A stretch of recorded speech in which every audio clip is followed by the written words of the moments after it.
জাহান্নামের গায়ে ছিটিয়ে দেন,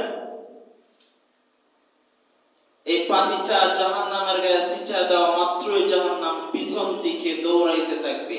যে জাহান্নামকে 70,000 ফেরেশতারাও শিকল দিয়ে আটকায় রাখতে পারবে না, সে জাহান্নাম পিছন দিকে দৌড়াইতে থাকবে শুধু পানির ছিটার কারণে।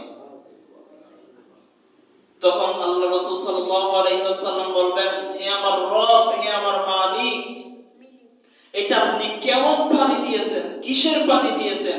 এটা কি আবে হায়াতের পানি, নাকি এটা কাউসারের পানি, নাকি এটা জমজমের পানি?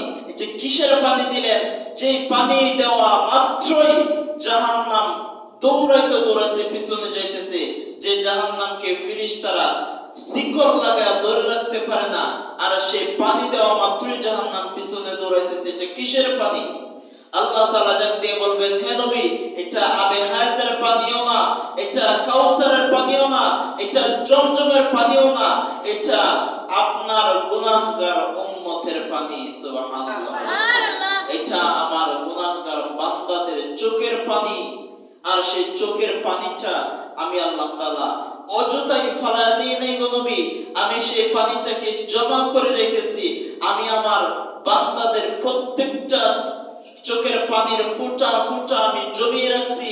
আজকে এই ভয়াবহ অবস্থা, তাদের এই পানিটি আজকে কাজে লাগবে, এই জন্য আমি আল্লাহ তাআলা সেই পানিটাকে জমায় রাখছি।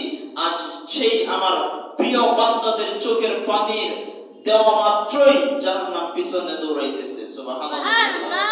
তাহলে বান্দার চোখের পানি কেমন দাম, বান্দাদের চোখের পানি কেমন দাম? এই জন্যই তো আমাদের মাওলাকে, আমাদের রবকে আমাদের ডাকতে হবে, ঠিক না ভাই? আমাদের রবকে কিভাবে ডাকতে হবে? আমার দয়ার মাওলা রে,